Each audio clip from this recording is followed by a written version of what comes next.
Kisah Filipus, dari pencari jalan kebenaran menjadi pembawa terang Kristus. Di sebuah kota kecil bernama Bethsaida, di tepi danau Galilea, hiduplah seorang pria Yahudi yang dikenal tenang, bijaksana, dan selalu haus akan kebenaran. Namanya Filipus. Ia bukan tipe orang yang mudah percaya begitu saja. Ia suka mencari, menguji dan merenungkan setiap ajaran yang ia dengar. Teman-temannya sering menjulukinya Sang Pencari. Filipus tahu bahwa bangsa Israel sedang menantikan kedatangan Mesias, Sang Juru Selamat yang dijanjikan. Dalam doanya, ia sering berbisik, "Tuhan, bila Mesias itu datang, izinkan aku mengenalnya."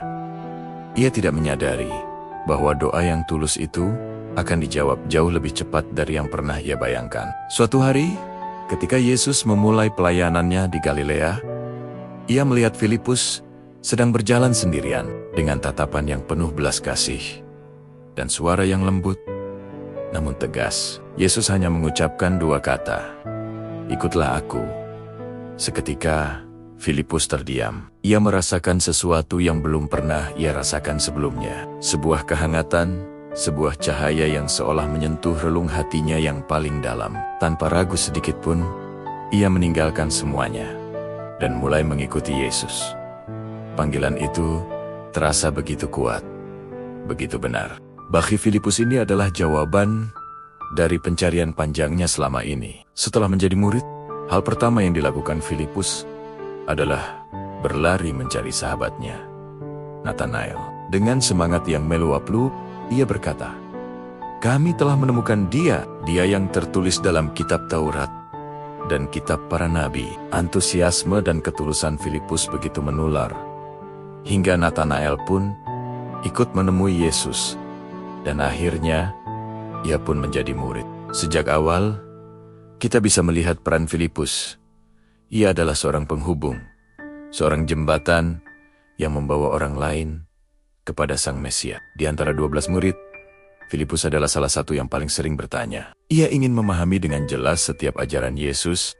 Terkadang, pertanyaannya terdengar polos, bahkan sedikit bingung. Namun Yesus sangat menyayanginya karena ketulusan hatinya. Ingatkah kita pada peristiwa Yesus memberi makan 5.000 orang? Saat itu, Yesus bertanya kepada Filipus, "Di mana kita bisa membeli roti untuk semua orang ini?" Filipus, yang berpikir secara logis, dengan cepat menghitung dalam benaknya. Ia menjawab, "Tuhan, roti seharga 200 dinar pun tidak akan cukup untuk mereka. Sekalipun masing-masing mendapat sepotong kecil saja." Filipus tidak salah. Secara matematika, itu benar. Tetapi ia belum melihat gambaran yang lebih besar yang Yesus ingin ajarkan, yaitu kuasa iman yang melampaui logika manusia. Yesus dengan sabar membimbingnya, dan Filipus terus belajar untuk percaya. Bahkan ketika ia tidak bisa melihat atau menghitungnya, puncak pelajaran imannya terjadi pada malam terakhir sebelum penyaliban Yesus. Di tengah suasana yang tegang dan penuh haru, Filipus berkata kepada Yesus, "Tuhan, tunjukkanlah Bapa itu kepada kami. Itu sudah cukup bagi kami." Yesus memandangnya dengan kasih yang begitu dalam, lalu berkata, "Filipus, sudah sekian lama aku bersama-sama dengan kamu, namun engkau tidak mengenal aku. Barang siapa telah melihat aku, ia telah melihat Bapa." Perkataan itu menembus langsung ke dalam hati Filipus. Saat itulah ia akhirnya mengerti. Yesus bukan hanya seorang guru yang hebat, bukan hanya seorang nabi. Yesus adalah wujud nyata dari kasih Allah Bapa di dunia. Malam itu menjadi titik balik yang mengubah seluruh perjalanan iman Filipus selamanya. Setelah kebangkitan Yesus dan kenaikannya ke surga, Filipus yang tadinya seorang pencari yang ragu, berubah menjadi seorang saksi yang berani. Ia dipenuhi oleh Roh Kudus pada hari Pentakosta dan memulai sebuah perjalanan pelayanan yang luar biasa. Dari Yerusalem, ia pergi mengabarkan Injil ke berbagai wilayah, seperti Asia Kecil, Sitia, hingga kota Hierapolis. Ia berbicara kepada orang Yahudi, orang Yunani, bahkan kepada bangsa-bangsa yang tidak mengenal Allah sama sekali. Filipus terkenal karena kelembutannya, kesabarannya, dan cara bicaranya yang selalu menyentuh hati. Ia tidak pernah memaksa, ia mengundang orang lain dengan kasih. Sama seperti cara Yesus dahulu mengundangnya di tepi danau Galilea. Banyak orang sakit yang ia doakan dan sembuh. Banyak keluarga yang berduka ia hiburkan, dan tak terhitung banyaknya hati yang keras menjadi lembut dan bertobat melalui pelayanannya yang tulus. Pelayanannya mencapai puncaknya di kota Hierapolis, sebuah kota yang tenggelam dalam penyembahan berhala. Di sana, Filipus dengan penuh kasih mengajarkan tentang Kristus, tentang kebenaran, dan tentang harapan hidup yang kekal. Ajarannya begitu kuat, hingga banyak orang mulai meninggalkan berhala-berhala mereka. Namun, hal ini membuat para pemimpin setempat marah dan merasa terancam. Suatu hari, Filipus ditangkap. Ia diseret keluar kota dan dihina di hadapan banyak orang.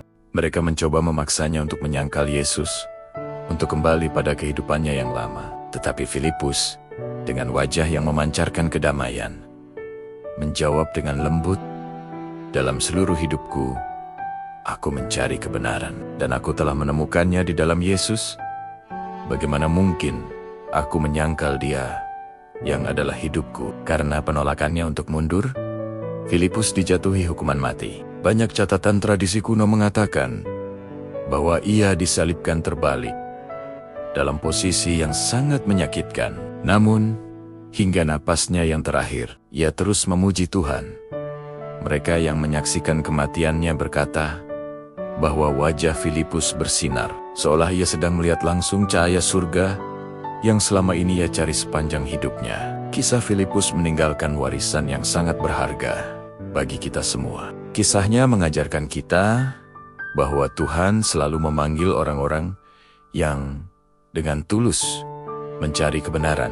Imannya bertumbuh melalui pertanyaan dan keraguan, membuktikan bahwa bertanya bukanlah tanda kelemahan, melainkan awal dari pengertian yang lebih dalam. Filipus juga menunjukkan bahwa kesetiaan kepada Tuhan tidak selalu harus ditunjukkan dengan suara yang keras atau tindakan yang heroik. Terkadang, kesetiaan yang terbesar justru terlihat dalam kelembutan, kesabaran, dan kasih yang tidak pernah padam. Pada akhirnya Filipus, sang pencari benar-benar menemukan apa yang ia cari. Ia menemukan kebenaran sejati, dan ia menyerahkan seluruh hidupnya, bahkan nyawanya, untuk membagikan kebenaran itu kepada dunia. Terima kasih sudah menyimak kisah inspiratif ini. Jika kamu merasa diberkati, jangan lupa untuk like, share, dan subscribe agar tidak ketinggalan video kami selanjutnya. Sampai jumpa.